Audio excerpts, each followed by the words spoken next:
we learned how to output the date, author name, and categories for each blog post.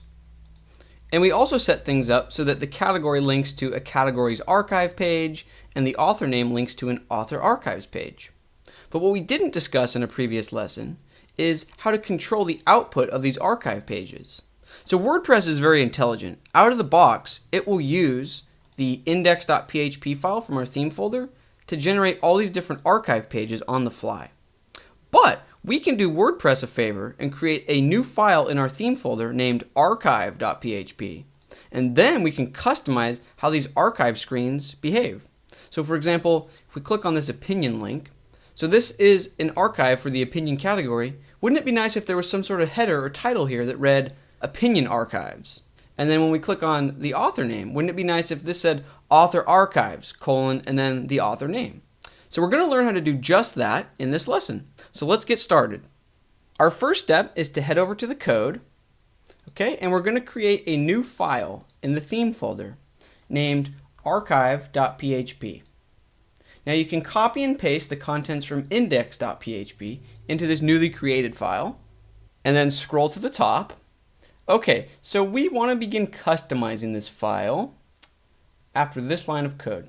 So I'm going to drop out of PHP, and then we can re-enter PHP here. And then the new code that we're going to add will live right here where the cursor is.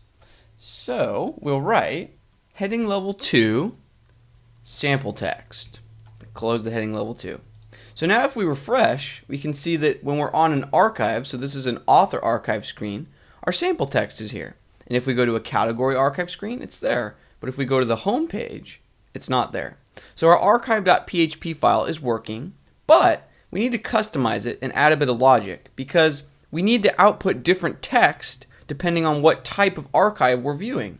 So for example, this is a category archive, this is an author archive, and if I click on a post and we go look at the URL bar, we can see that this is a month archive, May of 2014, and this is a day archive, the 19th day of the 5th month of 2014. And even this is a year archive. So archive.php is a very flexible, powerful file that can control many different views of our posts. So we need to build conditional logic using if and else if statements to output different titles here depending on the type of archive that we're viewing. So let's get started. We obviously do not want sample text, so we'll delete that. And instead we'll drop into PHP and we'll build our logic. So the first thing we'll do is check to see if we're in a category.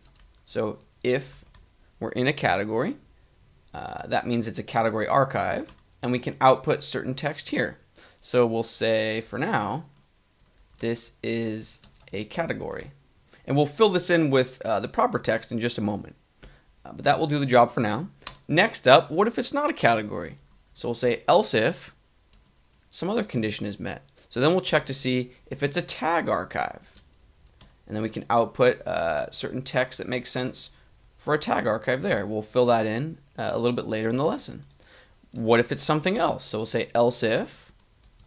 What if we're in an author archive? Then we can output text that makes sense for an author screen or an author archive screen. So you can see that all we're doing is repeating a pattern. We're saying if this condition is met, do this, else if this, and we're going to do this many more times. So we're covering all of our bases. Now let's continue and cover the date bases. So we'll say else if, what if it is a day archive? Then we'll need to display some text focused around a date for a particular day. Now we'll fill the date logic in later, but for now we can just say echo day archive. What if it is a month archive? I will say that WordPress makes this quite easy because WordPress has all of these neat functions. Is category, is tag, is author, is day, is month. So we're not having to do the heavy lifting in building these conditional values that report back true or false. WordPress is doing the heavy lifting. We're just building a skeleton. So we'll echo out month text there in just a moment. And what if it's a year archive? Is year. Okay, and then finally, if it's none of these, if none of these conditions are met, then we'll say else echo just simply archives. So this is the fallback line. If none of these conditions are met, then we'll just simply output archives. Let's be sure to add a semicolon after this line, and let's go test this out in the web browser. So if we refresh, we can see that we're on a year archive, and now the word year is being output. Now obviously we would want this to echo 2014 and not literally the word year, but this is just a proof of concept to make sure that our skeleton logic is in place so far. So if we go to a month archive, we can see that that's working. If we go to the day archive, that is also working. Category archive looks good, and author archive looks good. So now our job is to build out these echo lines for each condition and make sure that the text we're outputting actually makes sense. So for this first one, what we need to do is we actually want to output the name of the category. Now WordPress makes our lives very easy in this situation. All we need to do is call a function named single cat title. Yes, it is that easy. So now if we go to a category archive, we can see that the word is in place. Let's head back to our code. So the next scenario is if it is a tag archive. Now I'm currently not outputting the tag anywhere in the blog post template, but if we go to the URL screen, I'll show you that I do have a sample tag set up named sample tag, and I've assigned it to 2 different posts. So let's go ahead and give this a shot. Instead of echoing tag, WordPress again makes things simple with single tag title function. So if we refresh, it's that simple. In this case, tags are very similar to categories. So moving on to the next case, which is if we're currently viewing an author archive screen. So we will delete this echo author sample line, and instead we'll write this.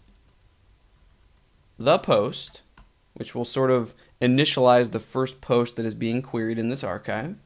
And what that will do is make sure that this following line will always work.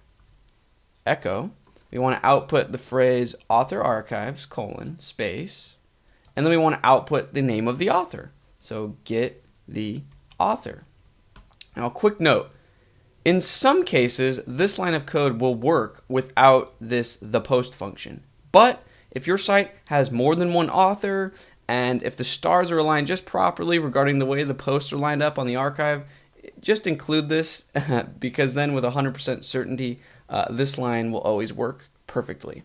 Now, because we did use the post, which is sort of querying the first post in the archive, we want to be sure to also run rewind posts so that the loop can go on unaffected. So now, if we refresh, or we don't even need to refresh, if we just click on an author to view an author archives, we can see that it's outputting the exact text that we would like. So let's head back to our code and focus on the isDay scenario.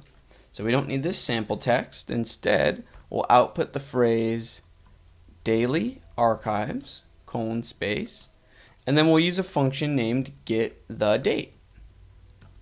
So now in our browser, if we head to a day archive, so I will adjust the URL to point to May 19th, we can see that daily archives, and then the date is being output. Now that one was simple, and we'll use something very similar for the isMonth.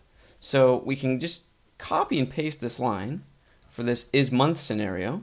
We'll change this to monthly archives, but then we want to include some options within the parentheses for the getTheDate function.